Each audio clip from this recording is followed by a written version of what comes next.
Capítulo 37.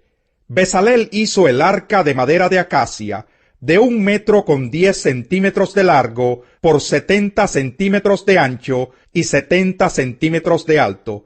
La recubrió de oro puro por dentro y por fuera, y puso en su derredor una moldura de oro. Fundió 4 anillos de oro para el arca, y se los ajustó a sus 4 patas, colocando 2 anillos en un lado y 2 en el otro. Hizo luego unas varas de madera de acacia, las recubrió de oro y las pasó a través de los anillos en los costados del arca para poder transportarla. El propiciatorio lo hizo de oro puro, de 1 metro con 10 centímetros de largo por 70 centímetros de ancho. Para los 2 extremos del propiciatorio hizo 2 querubines de oro trabajado a martillo. Uno de ellos iba en uno de los extremos y el otro iba en el otro extremo. Los hizo de modo que en ambos extremos los 2 querubines formaran una sola pieza con el propiciatorio.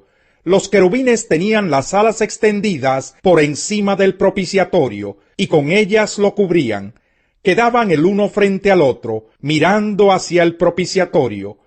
Bezaleel hizo la mesa de madera de acacia, de 90 centímetros de largo por 45 centímetros de ancho y 70 centímetros de alto. La recubrió de oro puro y le puso en derredor una moldura de oro. También le hizo un reborde de 20 centímetros de ancho, y alrededor del reborde le puso una moldura de oro. Fundió 4 anillos de oro para la mesa y se los sujetó a las 4 esquinas, donde iban las 4 patas. Los anillos fueron colocados cerca del reborde, para pasar por ellos las varas empleadas para transportar la mesa. Esas varas eran de madera de acacia y estaban recubiertas de oro. Los utensilios para la mesa y sus platos, bandejas, tazones y jarras para derramar las ofrendas de libación los hizo de oro puro. Bezaleel hizo el candelabro de oro puro labrado a martillo. Su base y su tallo, y sus copas, cálices y flores, formaban una sola pieza con él. De los costados del candelabro salían 6 brazos, 3 de un lado y 3 del otro. En cada uno de los 6 brazos del candelabro había 3 copas en forma de flores de almendro, con cálices y pétalos. El candelabro mismo tenía 4 copas en forma de flor de almendro, con cálices y pétalos. Debajo del primer par de brazos que salía del candelabro había un cáliz. Debajo del segundo par de brazos había un segundo cáliz. Y debajo del tercer par de brazos había un tercer cáliz. Los cálices y los brazos formaban una sola pieza con el candelabro, el cual era de oro puro labrado a martillo. Hizo también de oro puro sus 7 lámparas, lo mismo que sus cortapabilos y braseros. Para hacer el candelabro y todos sus accesorios usó 33 kilos de oro puro. Bezaleel hizo de madera de acacia el altar del incienso. Era cuadrado, de 45 centímetros de largo por 45 centímetros de ancho y 90 centímetros de alto. Sus cuernos formaban una sola pieza con el altar. Recubrió de oro puro su parte superior, sus 4 costados y sus cuernos, y en su derredor le puso una moldura de oro. Debajo de la moldura le puso 2 anillos de oro, es decir, 2 en cada uno de sus costados, para pasar por ellos las varas empleadas para transportarlo. Las varas eran de madera de acacia, y las recubrió de oro.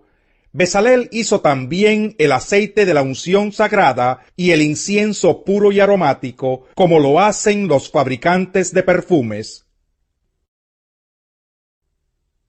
Capítulo 38. Bezaleel hizo de madera de acacia el altar de los holocaustos. Era cuadrado, de 2 metros con 30 centímetros por lado, y de 1 metro con 30 centímetros de alto.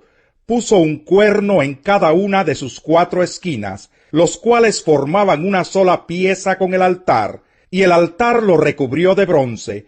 Hizo de bronce todos sus utensilios, sus portacenizas, sus tenazas, sus aspersorios, sus tridentes y sus braseros. Hizo también un enrejado para el altar, una rejilla de bronce, y la puso bajo el reborde inferior del altar, a media altura del mismo. Fundió 4 anillos de bronce para las 4 esquinas del enrejado de bronce, para pasar por ellos las varas. Hizo las varas de madera de acacia, las recubrió de bronce y las introdujo en los anillos, de modo que quedaron a los 2 costados del altar para poder transportarlo. El altar lo hizo hueco y de tablas. Además, con el bronce de los espejos de las mujeres que servían a la entrada de la tienda de reunión, hizo el lavamanos y su pedestal. Después hicieron el atrio. El lado sur medía 45 metros de largo y tenía cortinas de lino fino, 20 postes y 20 bases de bronce, con ganchos y empalmes de plata en los postes. El lado norte medía también 45 metros de largo y tenía 20 postes y 20 bases de bronce, con ganchos y empalmes de plata en los postes. El lado occidental medía 22 metros y medio de ancho y tenía cortinas y 10 postes y 10 bases con ganchos y empalmes de plata en los postes. Por el lado oriental, hacia la salida del sol, medía también 22 metros y medio de ancho. A un lado de la entrada había cortinas de 7 metros de largo, 3 postes y 3 bases, y al otro lado de la entrada había también cortinas de 7 metros de largo, 3 postes y 3 bases. Todas las cortinas que rodeaban el atrio eran de lino fino. Las bases para los postes eran de bronce, los ganchos y los empalmes en los postes eran de plata, y sus capiteles estaban recubiertos de plata. Todos los postes del atrio tenían empalmes de plata. La cortina a la entrada del atrio era de lana teñida de púrpura, carmesí y escarlata, y de lino fino, recamada artísticamente.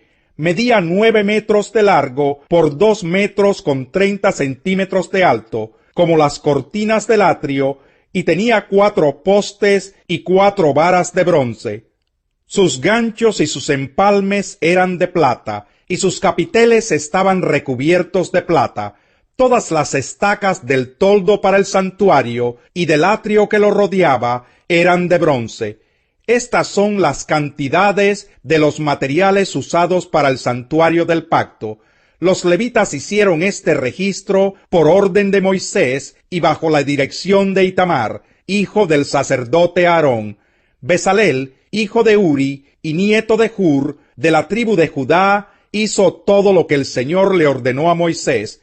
Con él estaba Aholiab, hijo de Ahisamac, de la tribu de Dan, que era artesano, diseñador y recamador en lana teñida de púrpura, carmesí y escarlata y en lino.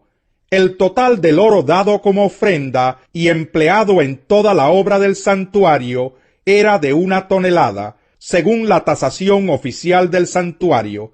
La plata entregada por los miembros de la comunidad contados en el censo llegó a 3,5 toneladas, según la tasación oficial del santuario.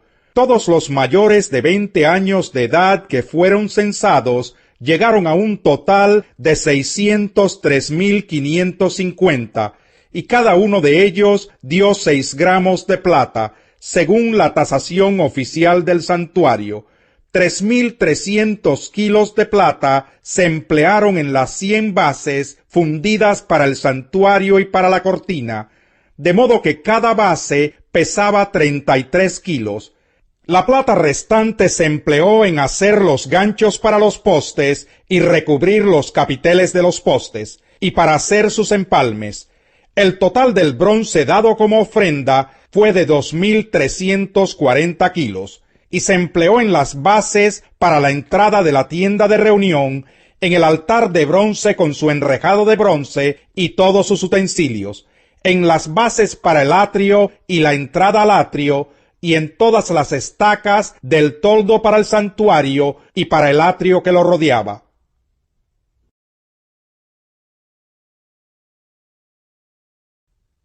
Capítulo 14. Reciban al que es débil en la fe, pero no para entrar en discusiones. Algunos su fe les permite comer de todo, pero hay quienes son débiles en la fe y solo comen verduras. El que come de todo no debe menospreciar al que no come ciertas cosas, y el que no come de todo no debe condenar al que lo hace, pues Dios lo ha aceptado. ¿Quién eres tú para juzgar al siervo de otro? Que se mantenga en pie o que caiga es asunto de su propio Señor, y se mantendrá en pie porque el Señor tiene poder para sostenerlo. Hay quien considera que un día tiene más importancia que otro, pero hay quien considera iguales todos los días. Cada uno debe estar firme en sus propias opiniones. El que le da importancia especial a cierto día, lo hace para el Señor. El que come de todo, come para el Señor, y lo demuestra dándole gracias a Dios. Y el que no come, para el Señor se abstiene, y también da gracias a Dios. Porque ninguno de nosotros vive para sí mismo, ni tampoco muere para sí. Si vivimos, para el Señor vivimos, y si morimos, para el Señor morimos. Así pues, sea que vivamos o que muramos, del Señor somos. Para esto mismo murió Cristo, y volvió a vivir, para ser Señor tanto de los que han muerto como de los que aún viven. Tú entonces, ¿por qué juzgas a tu hermano? O tú, ¿por qué lo menosprecias? Todos tendremos que comparecer ante el tribunal de Dios. Está escrito: tan cierto como que yo vivo, dice el Señor, ante mí se doblará toda rodilla y toda lengua confesará a Dios. Así que cada uno de nosotros tendrá que dar cuentas de sí a Dios. Por tanto, dejemos de juzgarnos unos a otros. Más bien, propónganse no poner tropiezos ni obstáculos al hermano. Yo, de mi parte, estoy plenamente convencido en el Señor Jesús de que no hay nada impuro en sí mismo. Si algo es impuro, lo es solamente para quien así lo considera. Ahora bien, si tu hermano se angustia por causa de lo que comes, ya no te comportas con amor. No destruyas por causa de la comida al hermano por quien Cristo murió. En una palabra, no den lugar a que se hable mal del bien que ustedes practican, porque el reino de Dios no es cuestión de comidas o bebidas, sino de justicia, paz y alegría en el Espíritu Santo. El que de esta manera sirve a Cristo, agrada a Dios y es aprobado por sus semejantes. Por lo tanto, esforcémonos por promover todo lo que conduzca a la paz y a la mutua edificación. No destruyas la obra de Dios por causa de la comida. Todo alimento es puro. Lo malo es hacer tropezar a otros por lo que uno come. Más vale no comer carne, ni beber vino, ni hacer nada que haga caer a tu hermano. Así que la convicción que tengas tú al respecto, manténla como algo entre Dios y tú. Dichoso aquel a quien su conciencia no lo acusa por lo que hace. Pero el que tiene dudas en cuanto a lo que come, se condena, porque no lo hace por convicción. Y todo lo que no se hace por convicción es pecado.